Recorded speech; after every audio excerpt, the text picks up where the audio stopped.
Welcome to Hoovie's Garage, the dumbest automotive channel in all of YouTube, and I'm in Monterey, California for Monterey Car Week, and I'm also celebrating a few months early the 1-year anniversary of ownership with my 2008 Mercedes SLR McLaren Roadster.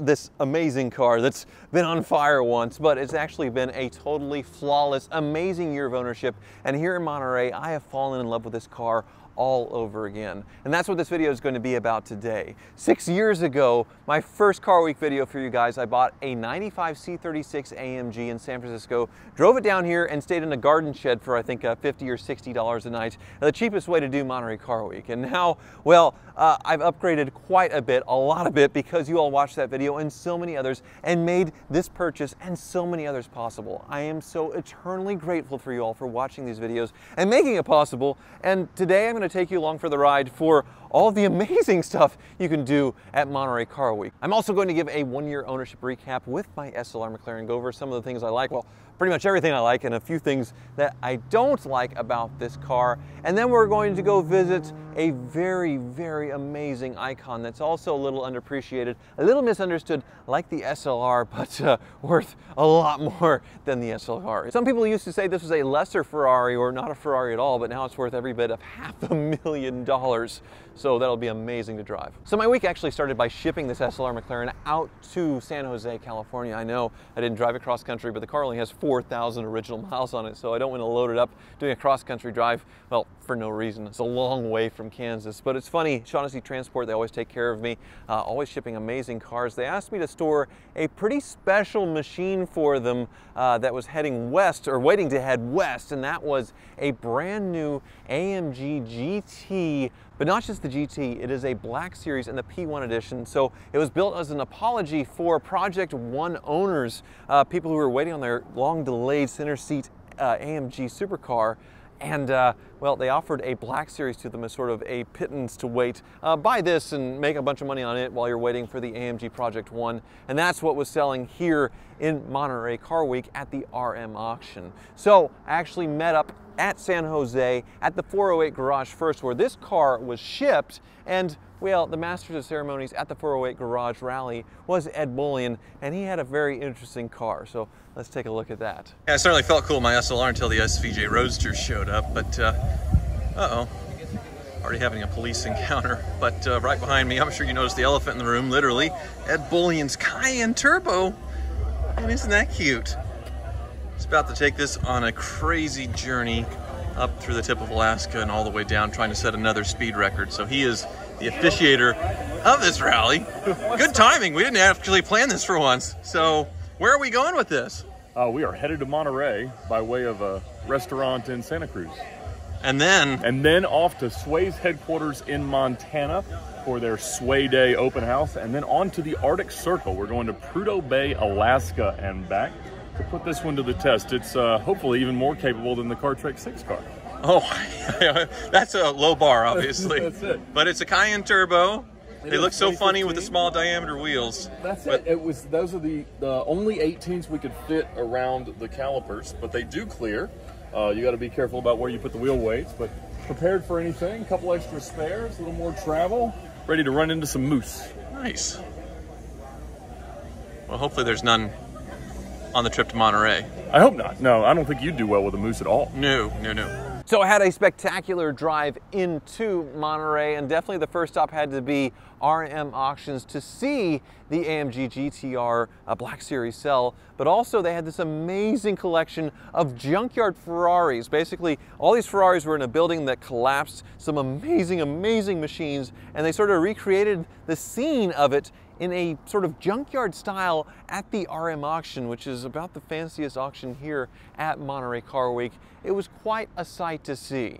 So obviously I've been to a lot of cool auctions, but never has something been more up my alley, I think, before than this derelict collection at RM. All the cars are massive, massive restoration projects with massive estimates. I'm kind of starting in the back, the least significant here. All of these have sat for years, like this one, $25,000 to $50,000 for the 400 automatic. That's definitely the cheapest, but as we go down the row, things get quite a bit more significant. I mean, there's a V12 Boxer 512, I believe, and yeah, that's been $100,000 to $200,000. Hasn't moved in a long time, but then there's this They put a wood beam on top of it because that's what happened to the car. They didn't do this and break it themselves. They just sort of replicated the damage of what happened. So this car is selling at a fancy high-end auction here in Monterey, and it looks like it belongs in the junkyard. The estimate, $125,000 to $200,000. Now that's one of the cheaper ones. We'll keep going down here. I mean, there's a raccoon in here. What the heck's this? 67 Ferrari 330, $1.5 million to $2 million.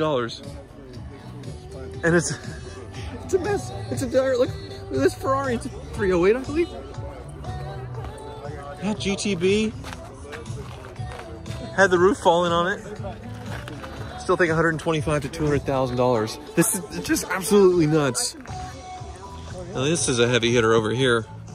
Once again, just nasty bird poop sitting forever. 64 Ferrari 250 for $600,000 to $1 million. But that is not the most significant. And this row, it keeps getting better. This is a Ferrari 275 GTB. It's so hard to believe that this one hasn't been restored yet. The King Daddy, $2 million to $2.5 million. Look, the roof's caved in.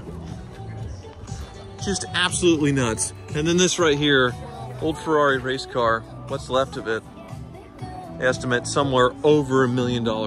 All these cars selling today here at RM, the derelict collection. And then over here is the AMG GT that I stored in Wichita for about a week. Very few in the United States, obviously, because AMG Project 1s aren't being sold in the US.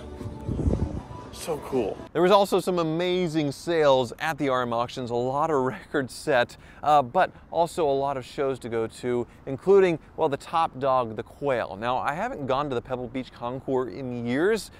I don't really feel the need to, because the quail, well, has elevated the game so much that really they are the place that everybody wants to go. The tickets are very hard to get or very, very, very expensive. So for me to be able to get in just because of YouTube clout, because of you all watching the videos, I'm very grateful for that. And there are so many cool things to see at the quail. Take a look. So 2 years ago, I was looking at the new Countach getting unveiled here. Now it's an SUV, a Lanzador that I don't know a thing about, but it looks very electric. Two-door, four-seater, but even neater over here. My first look at one of these. The Safari Huracan. So goofy. I really need to finish the 911 Safari. See, this is why I haven't been to Pebble in years and always want to come to Quail, because the displays are just unreal. So now they have a gathering of 959s. What, a gaggle? What would you call these? Unbelievable to even see one in person. They have like 10 of them here. Just nuts. And that's the thing about Monterey Car Week. You see these cars and then they just start to feel normal to see these cars several times a day or every day. My SLR is like a Toyota Camry in comparison out here. And supercars. And it's not just one Pagani, it's half a dozen or more. And look at this insanity here. Details just unreal. And now we're at the evolution of the supercar, which, of course, one of the Genesis here, Miura SV, but so many other interesting things. They even put a DeLorean in the evolution of the supercar. Hey, Tommaso Mangusta. Holy Moses.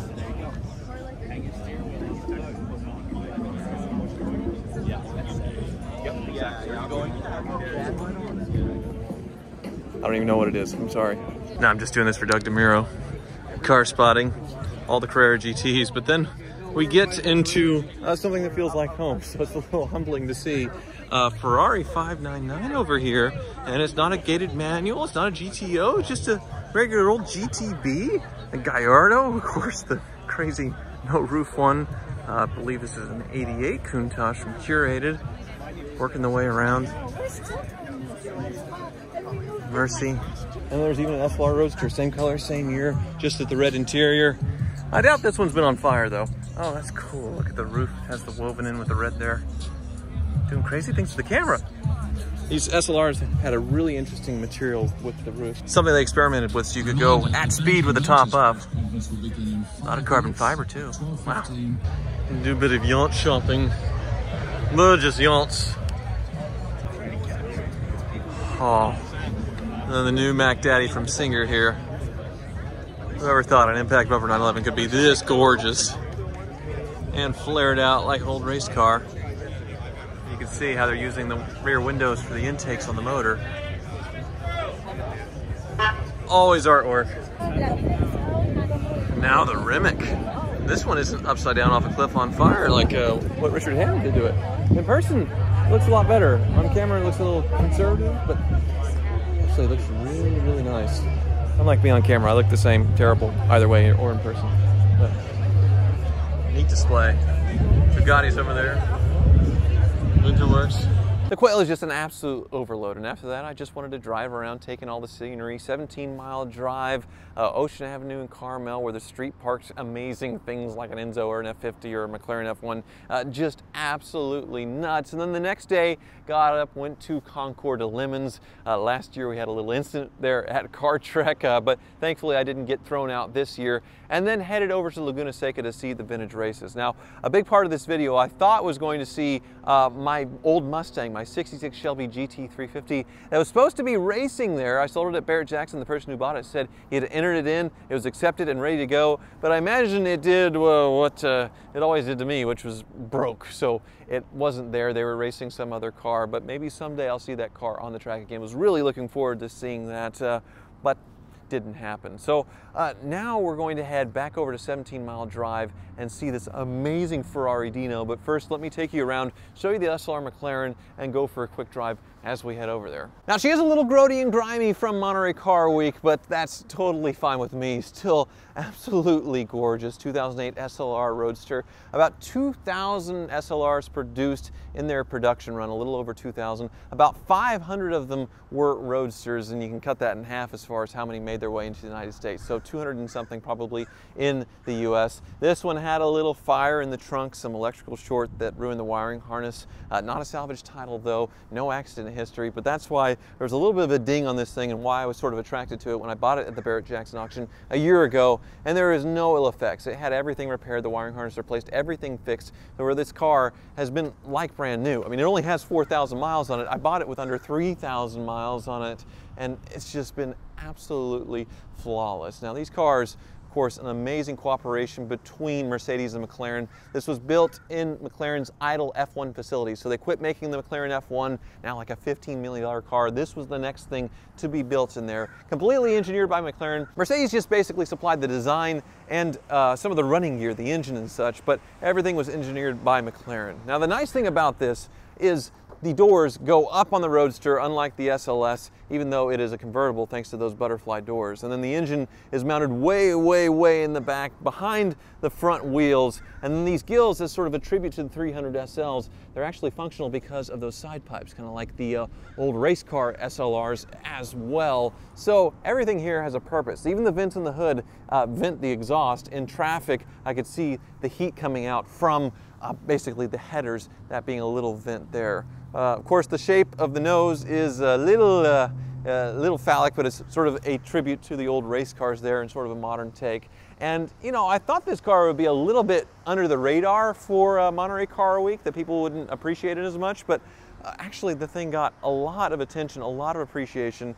and I was very surprised, very pleasantly surprised that this car got almost as much love as, say, when I brought my Countach here 2 years ago.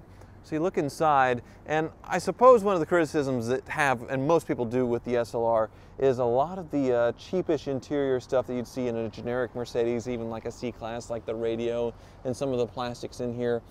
Not high quality, top notch like you'd see with a supercar. And this car, well, it is a carbon fiber body, very, very expensive. So for it to be cheapened a little bit with the plastics in here does kind of take away from it a little bit, but not all that much. You see the McLaren logo in the instrument cluster.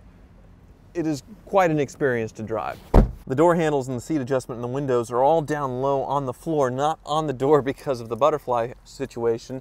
And then key-wise, starting it up, Top Gun style, which I'm wearing actually my Top Gun watch. Ed Bowling gave this to me as a thank you for Car Trek, but yeah, I'm very cool right now. I feel very, very cool driving off in this thing and cruising in Monterey Car Week. I mean, it certainly has a presence. It doesn't feel like an SL. It feels more special. And when I talked to Ed Bullion about this car a few years ago when he bought the Paris Hilton one, he talked about how the SLR felt more special. And I just kind of thought the SLS was a way better car. And, well, it is, but it definitely doesn't feel as special as an SLR McLaren.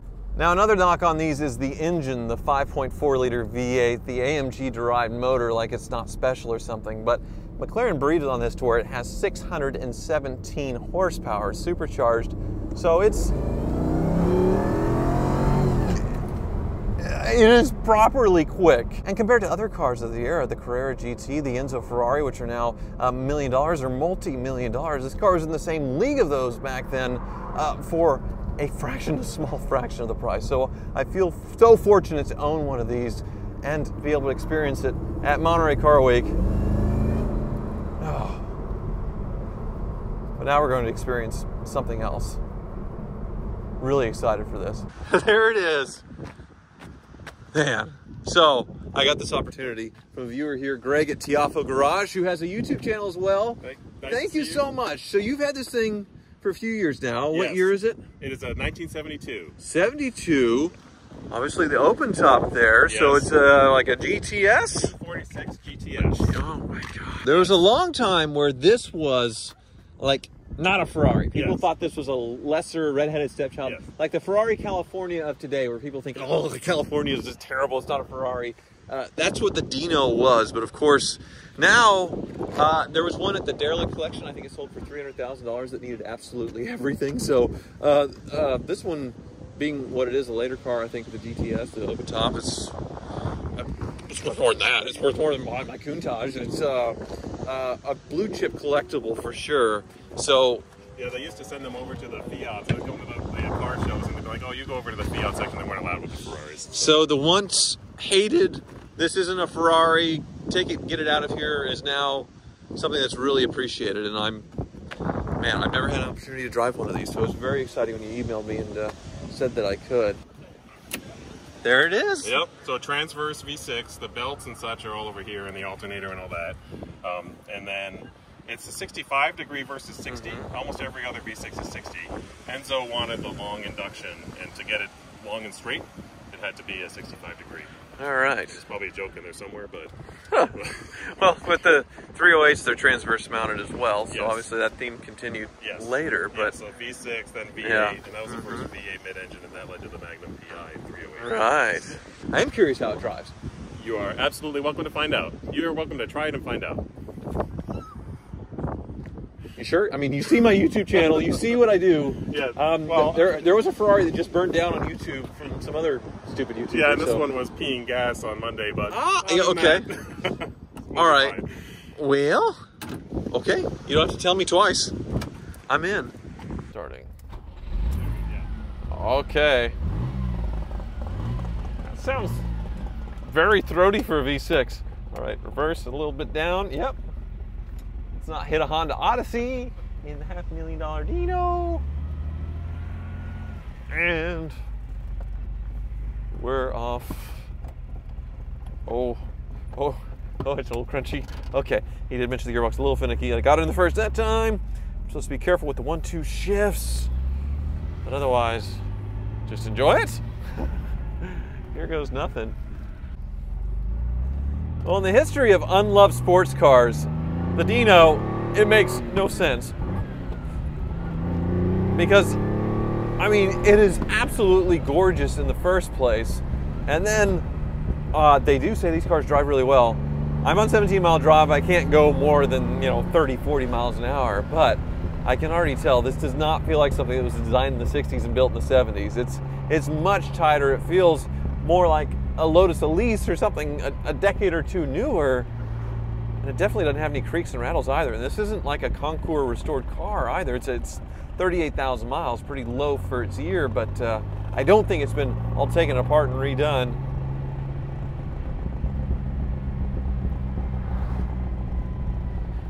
All right, let's get back up in a second. I'm gonna give it a little bit of oomph here. Wow. That is great. Huh. Yeah. People that say it's a V6 and no, this is, it feels quite a bit more special in the 308 and quite a bit more power too. I can see that is definitely a racing bred engine. It is very rev happy. And the car itself, just so well balanced. Okay. I'm on board with this being $500,000. I really wasn't before. I get that it's beautiful, striking, and amazing, but yeah, it is really special feeling for sure. And not only that, but I'm driving one of the most amazing cars ever on 17-mile drive, looking out on that view. Holy moly. And then just a randomness, like an Aventador is a boring Camry here. I mean, we really don't care because look, it's a Pagani. It's just going down the road. Oh, and then pulling away. What is that, a Senna and a Carrera GT? Just whatever, just hanging out. I mean, that is Monterey Car Week in a nutshell. Man, what a week. I know this video is a bit all over the place, but I thought it'd be fun to take you along for the ride with Monterey Car Week and everything that I did, because it's just so much fun. And if you have the opportunity to come out here, please come out and do it. I mean, all the things that I did are pretty accessible to everyone, with the exception of like the RM auction. You have sort of to be a registered bidder. But everywhere else, there's plenty of their auctions. You can go just with a general admission ticket. Maybe you can't drive a Dino either, but wow. Thank you so much for watching.